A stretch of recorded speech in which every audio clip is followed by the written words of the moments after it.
Okay, here's the Xbox with 7,672 games on it. The first few thousand of them, I guess, are arcade games. You've got everything from uh, 720 skateboarding. I mean, anything you can think of. Afterburner, and these are full arcade versions. Um, you just go down and you pick whichever one you want. Say you want to play Altered Beast, then you hit A on the controller. It loads it up. It just takes a second.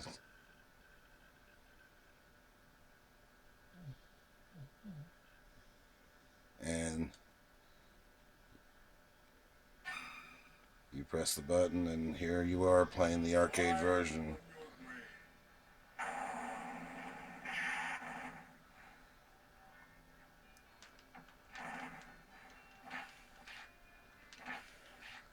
And when you want to stop playing this game and go back to the menu, you press the back button, and it takes you right back to the menu.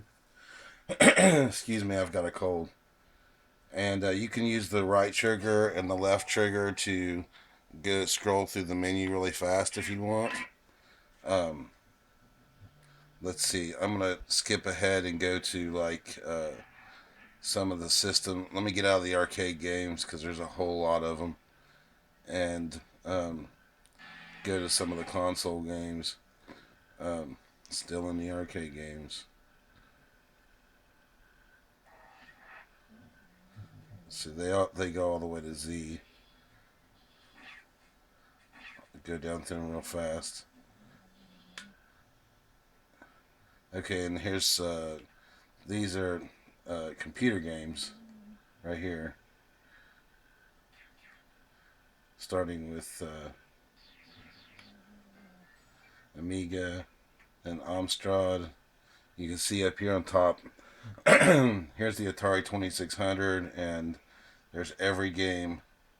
If you see, I've got every single one of them, every single game for the Atari on there.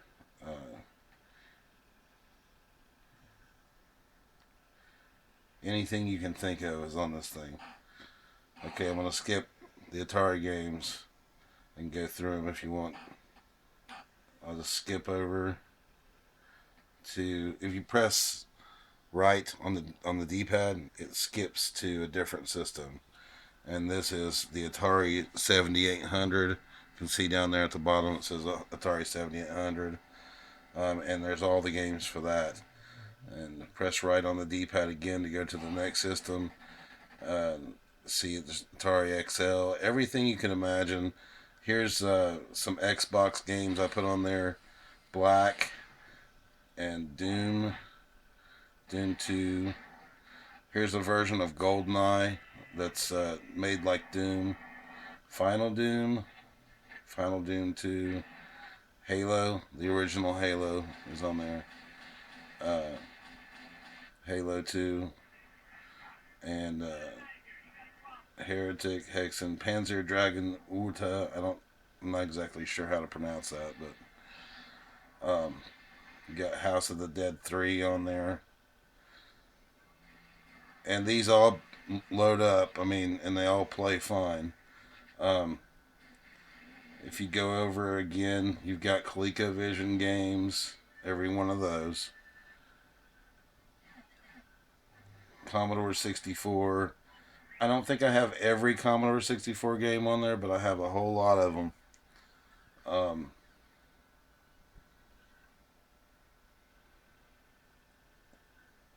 you have Sega Game Gear games. Uh, Pretty much every single one that came out in the U.S. and over in Europe. Um, there's a couple Game Boy games on there. A whole lot of Game Boy Advance games that you can play in full screen. You just see, I'll start this one.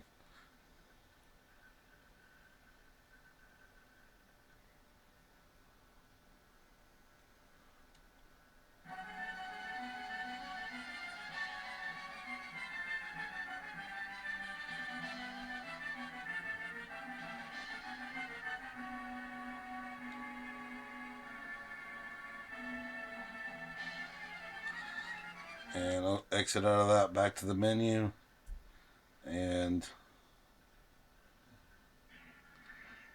let's see, Game Boy Color, Intellivision. Got every Intellivision game. Let's see, skip through that and go to Sega Master System. Every game for the Sega Master System. They're all on here. Tons of them, A through Z. Um, then you've got this. This is the Mega CD. This is the Sega CD, and I'm pretty sure there's every game for that on here. All the good ones, anyways. You've got Snatcher, Sonic CD, uh, Space Ace, and stuff like that. Um, then you've got the Sega Mega Drive, which of course is the Sega Genesis. Every game for that, every single one of them.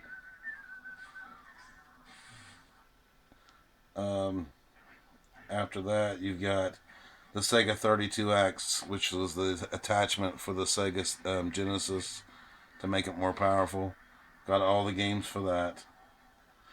Um, let's skip ahead again. This is MXX. This is another computer that had some good games. Got a lot of the games for that on there. Here's regular NES, everybody's favorite.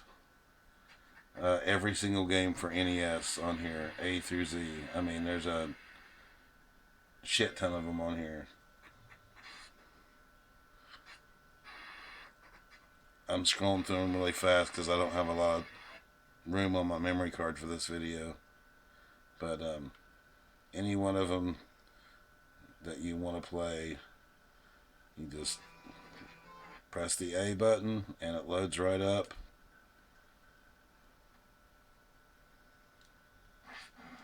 And there you go, you're playing.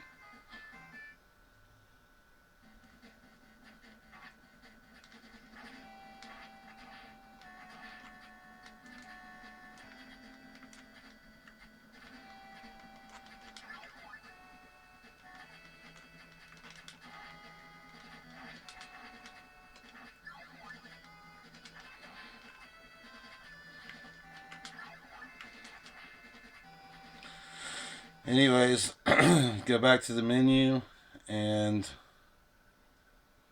I'll skip ahead from Nintendo to Nintendo 64. You have a lot of great games for the Nintendo 64 on here. I'd say about 99% of these games play with absolutely no problems. There might be a few of the Nintendo 64 games that have uh, sound that skips a little bit here and there, and that's just a couple of them. Um, and the Nintendo 64 was a notoriously hard system to emulate on anything. Um, but yeah, pretty much any of these games work good. There's, like I said, there's only just a few that have sound issues. Mario 64 and Zelda and all that stuff work great. Um, Skip ahead and you have the PC Engine, which is also known as the TurboGrafx in the United States.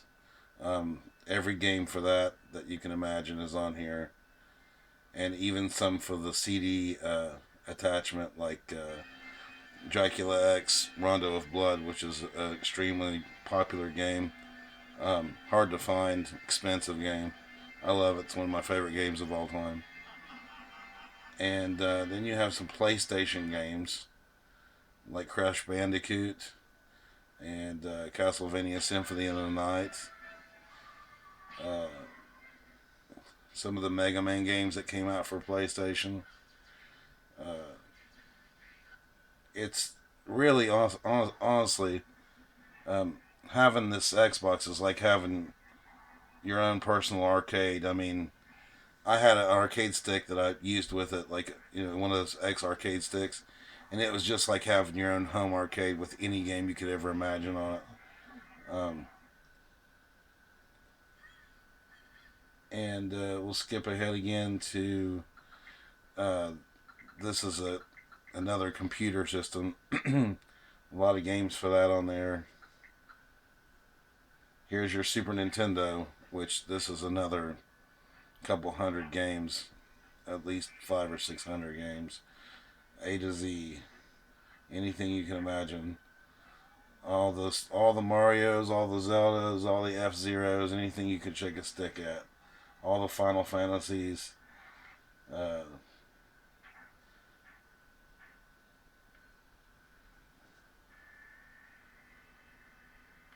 let's see, where's this? Go down to the Super. They had a lot of games that started with the name Super. Super Castlevania, Super Double Dragon, Super Ghouls and Ghosts, Super Metroid.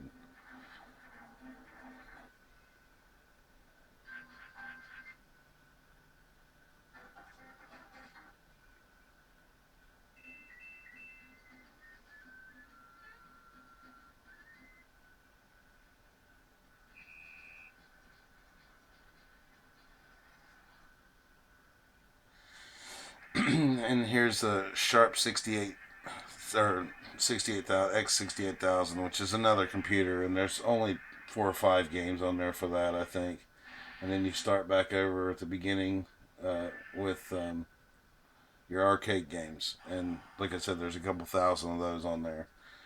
Anything you ever played in the arcade, Space Invaders, Asteroids, any of that stuff is on here, and a couple different variations of it also.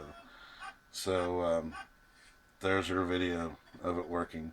If you look down here, I know it's dark. You can see the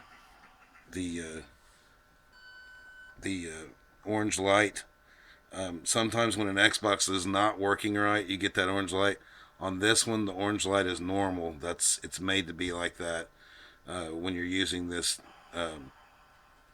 program I've got on here with all these games. You just turn it on and it goes right to this. Hang on, I'll turn it off and on and show you. Uh, okay, I'm turning it on right now. It loads up like this, and then it goes right to the game menu.